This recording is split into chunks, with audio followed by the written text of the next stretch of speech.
Ray McGrath was a young engineer with the British Army when he saw firsthand the devastating impact landmines had in Afghanistan during the 1980s. We found that everything we tried to do was blocked because of the presence of landmines.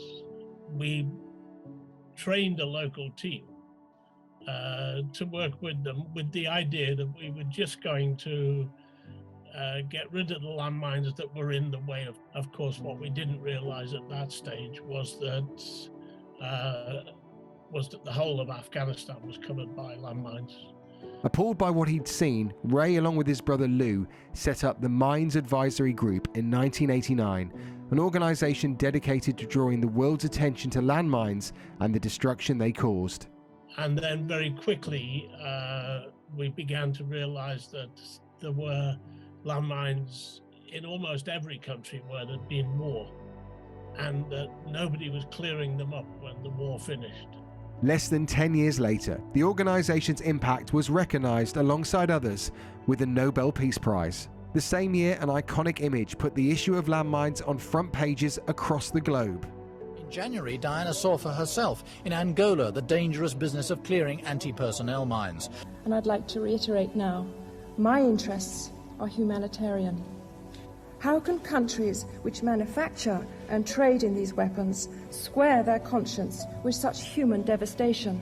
That was tremendously important because it was, in a way, a capstone on the demand for a ban on landmines.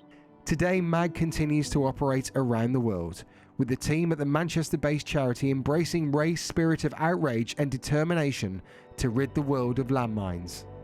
And you know, it's that sort of origins of righteous anger is something that we really want to hold on to.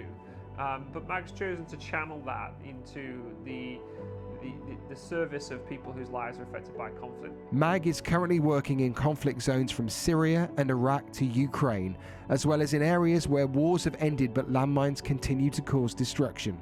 We work with, I think, 6,000 people at the moment around the world who really do the job on the ground that is the hardest job, which is going out every single day in the heat, on hills, you know, in really difficult conditions to actually clear those landmines. To date, MAG has worked to clear mines from more than 70 countries, keeping 20 million people safe.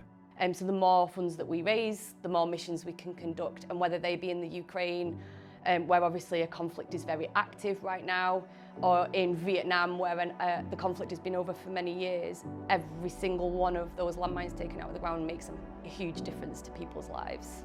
It's about the 60 million people who are still trapped by landmines and unexploded ordnance. You know, we want to get to every single one of those people and make their lives better. I feel sad that we have to be here, but determined to be here as long as we're needed.